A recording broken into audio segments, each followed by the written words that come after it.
नमस्ते दोस्तों, आप सभी का स्वागत है इति युग में।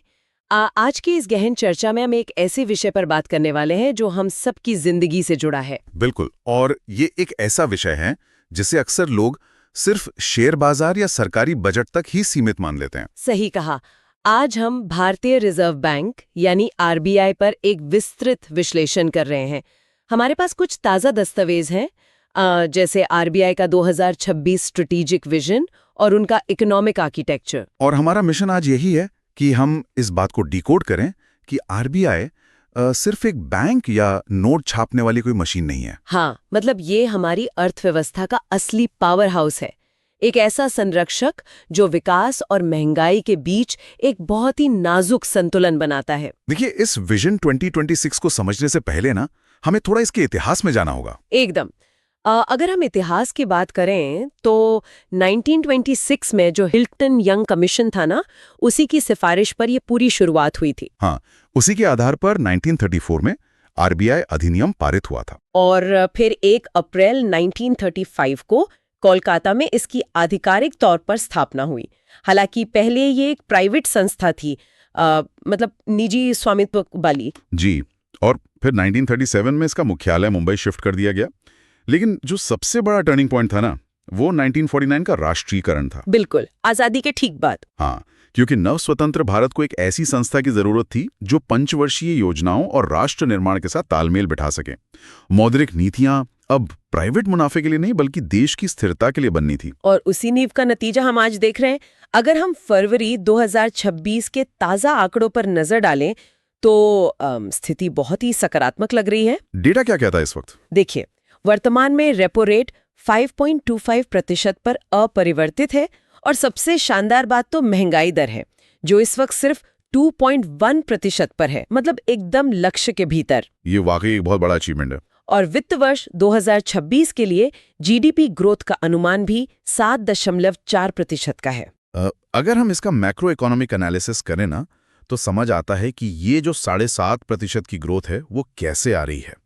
फरवरी 2025 से लेकर अब तक आरबीआई ने जो कुल 125 बेसिस पॉइंट्स की कटौती की थी ना, यानी 1.25% की जो कटौती हुई थी ब्याज दरों में। बिल्कुल, उसी कटौती ने बाजार में लिक्विडिटी और निवेश का माहौल तैयार किया। और अब जो आरबीआई का ये न्यूट्रल स्टांस है, यानी तटस्थ रुख। हाँ, ये न्यूट्रल स्टैंस क्यों इतना अहम है? क्योंकि ये दिखाता है कि आरबीआई अब डेटा आधारित अप्रोच ले रहा है। उन्हें ना तो बाजार में पैसा झोंकने की जल्दी है और ना ही खींचने की। ये स्थिरता निवेशकों के लिए बहुत बड़ा सिग्नल होती है। इसे समझने के लिए हम एक एनालॉजी ले सकते हैं। अर्थव्यवस्था को एक बड़ी मशीन मान लेते हैं और आरबीआई को उस मशीन का वाल्व। ये बहुत सटीक उदाहरण है ना?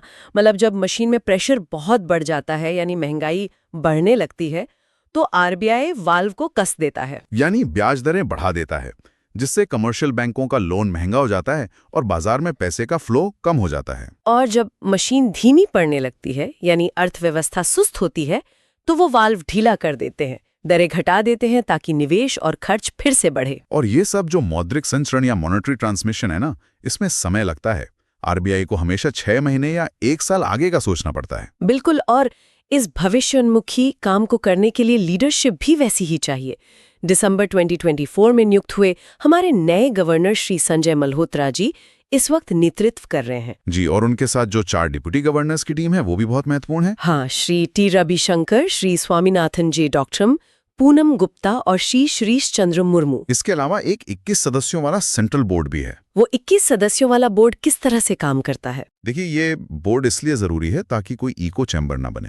इसमें सिर्फ अर्थशास्त्री नहीं होते, बल्कि कृषि, उद्योग और सर्विस सेक्टर के एक्सपर्ट्स भी होते हैं, ताकि फैसले हर वर्ग को ध्यान में रखकर लिए जाएं। बिल्कुल, विकेंद्रीकृत विशेषज्ञता। खैर, अब अगर आरबीआई के मुख्य कामों की बात करें तो मेरे पास एक बहुत ही रोचक तथ्य है जो शायद बहुत से लोगों को पता नहीं होता। कौन सा? हम सब सोचते हैं कि सारे नोट आरबीआई छापता है, लेकिन 2 रुपए और उससे ऊपर के नोट ही आरबीआई छापता है। जो 1 रुपए का नोट होता है ना, वो भारत सरकार का वित्त मंत्रालय जारी करता है। हाँ, और उस पर वित्त सचिव के हस्ताक्षर होते हैं। हालांकि बाजार में उसका वितरण आरबीआई के नेटवर्क से ही होता है। इसके साथ ही उनकी एक क्लीन नोट पॉलिसी भी है, जिससे कटे फटे नोट वापस लिए जाते हैं। पर नोट छापना तो सिर्फ एक हिस्सा है। आरबीआई के 2 सबसे बड़े रोल हैं, बैंकों का बैंक और सरकार का बैंकर। बैंकों का बैंक मतलब lender of last resort, right? बिल्कुल। जब भी किसी कमर्शियल बैंक को लिक्विडिटी का संकट होता है और कहीं से पैसा नहीं मिलता, तो आरबीआई ही उन्हें डूबने से बचाता है। और सरकार का बैंकर होने के नाते वो सरकार के लिए डेप्ट मैनेजर का काम करते हैं, मतलब इंफ्रास्ट्रक्चर प्रोजेक्ट्स के लिए बॉन्ड जारी करना और बाजार से पैसा जुटाना। जी, और इसी बैंकिंग सिस्टम को स्टेबल रखने के लिए सीआरआर और एसएलआर जैसे टूल्स का इस्तेमाल होता है। कैश रिजर्व रेशियो और स्टैट्यूटरी लिक्विडिटी रेशियो, इन्हें थोड़ा आसान भाषा में समझते हैं। सीआरआर वो नकद हिस्सा है जो बैंकों को बिना किसी ब्याज के आरबीआई के पास रखना ही होता है। अगर बाजार में अचानक बहुत पैसा आ जाए तो आरबीआई सीआरआर बढ़ा देता है और अतिरिक्त पैसा सिस्टम से सोख लेता है, बिना रेपो रेट छेड़े। एकदम सही। और एसएलआर के तहत बैंकों को सरकारी प्रतिभूतियों या सोने जैसे सुरक्षित एसेट्स में निवेश करना होता है। मतलब संकट के समय बैंकों के पास एक लिक्विड बफर रहता है। ये तो हुई घरेलू बात, लेकिन बाहरी मोर्चे पर भी तो आरबीआई ढाल बनकर खड़ा है ना? बिल्कुल खड़ा है। विदेशी मुद्रा भंडार यानी फॉरेक्स रिजर्व को ही देख लीजिए। हाँ, नवंबर 2025 के आंकड़ों के मुताबिक भारत का फॉरेक्स रिजर्व $692 बिलियन तक पहुंच गया है। ये एक बहुत ही विशाल आंकड़ा है। और ये $692 बिलियन सिर्फ एक नंबर नहीं है, ये एक रणनीतिक सुरक्षा कवच है। फेमा 1999 के तहत इसका प्रबंधन होता है।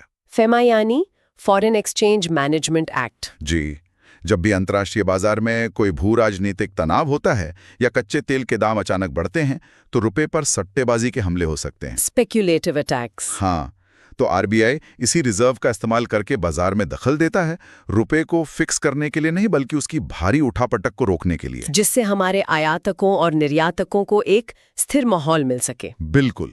अच्छा, अब इन पारंपरिक नीतियों से थोड़ा आगे बढ़ते हैं।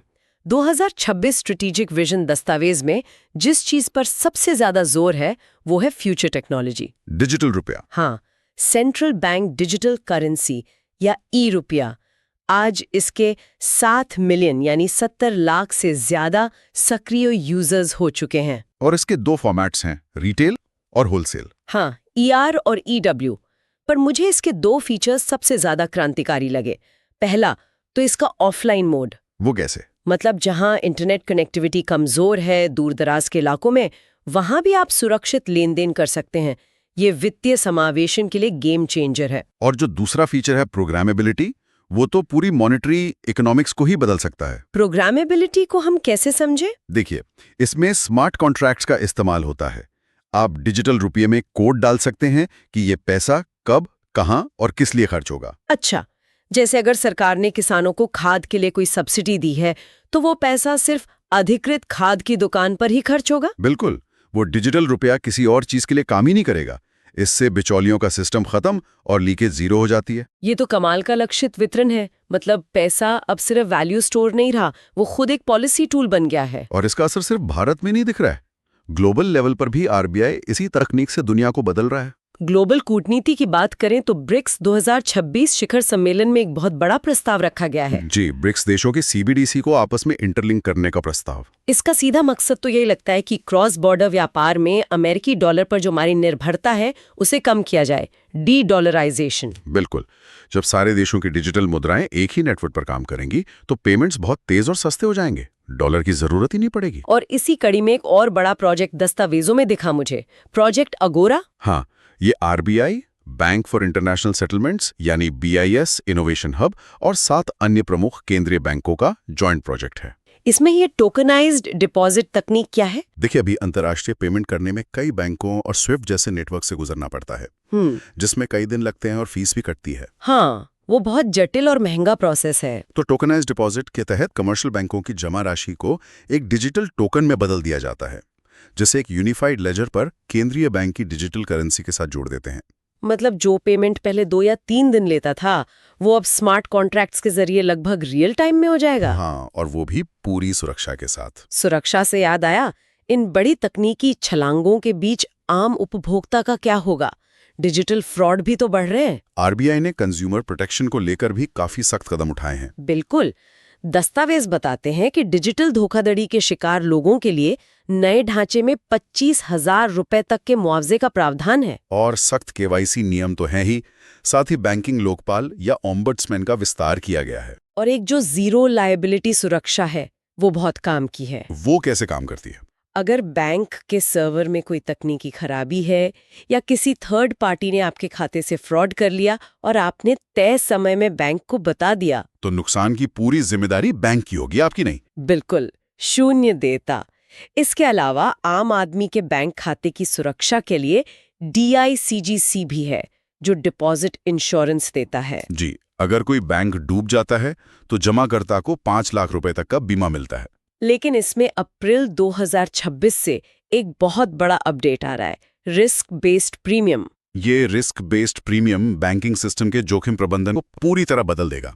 मतलब अब हर बैंक को बीमा कवर के लिए एक जैसा प्रीमियम नहीं देना होगा। नहीं, जो बैंक बहुत ज्यादा हाई रिस्क लोन बांटेंगे या जिनका एसेट क्वालिटी कमजोर होगा, उन्हें आरबीआई को ज्यादा प्रीमियम चुकाना पड़ेगा। इससे तो बैंकों पर सीधा आर्थिक दबाव पड़ेगा कि वो अपने रिस्क को कंट्रोल में रखें। हाँ, ये मॉरल हैजार्ड को रोकता है। यूपीआई, नेफ्ट और आरटीजीएस का जो इतना बड़ा स्ट्रक्चर है, उसकी सुरक्षा के लिए ये बहुत जरूरी है। अगर हम भविष्य की ओर देखें तो चुनौतियां भी कम नहीं हैं। बिल्कुल, साइबर सुरक्षा के खतरे, भू राजनीतिक विखंडन और अनरेगुलेटेड क्रिप्टो करेंसी जैसे जोखिम सामने हैं। लेकिन अवसरों की बात करें तो आरबीआई $5 ट्रिलियन अर्थव्यवस्था के लक्ष्य की तरफ तेजी से बढ़ रहा है। और इसके लिए वो ग्रीन फाइनेंस को बढ़ावा दे रहे हैं, एआई को इंटीग्रेट कर रहे हैं। ग्रीन फाइनेंस मतलब उन प्रोजेक्ट्स को लिक्विडिटी देना जो पर्यावरण के अनुकूल हैं और कार्बन फुटप्रिंट कम करते हैं। जी, तो अगर इस पूरे विश्लेषण का सार निकालें तो ये साफ है कि आरबीआई आज सिर्फ नियम बनाने वाली संस्था नहीं है, वो भारत की आर्थिक संप्रभुता का प्रहरी है। ट्रस्ट, स्टेबिलिटी और प्रोग्रेस यानी विश्वास, स्थिरता और प्रगति की नींव, जो डिजिटल इनोवेशन और ग्लोबल डिप्लोमेसी से देश को एक सुरक्षित भविष्य की तरफ ले जा रहा है। लेकिन जाते जाते एक ऐसा वैचारिक सवाल है जो मैं चाहूंगा कि सभी लोग उस पर थोड़ा सोचें। जी बताइए। आज हमने बात की डिजिटल रुपए की प्रोग्रामेबिलिटी की, प्रोजेक्ट अगोरा की और ग्लोबल नेटवर्क्स की। जरा सोचिए, जब भविष्य में सारे लेन then in programmable digital networks के जरिए होने लगेंगे तो हमारी वित्तीय निजता और सरकारी नियंत्रण के बीच की लकीर कहाँ खींची जाएगी? ये एक बहुत ही गहरा सवाल है। क्योंकि भौतिक नकद या फिजिकल कैश की सबसे बड़ी खासियत उसकी गोपनीयता होती है।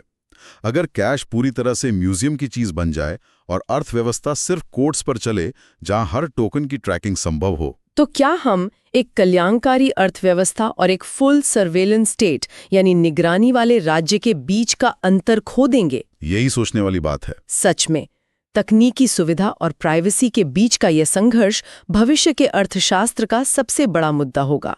और इसी विचारोत्तेजक सवाल के साथ हम आज की इस गहन चर्चा को यहीं विराम देते हैं। बिल्कुल।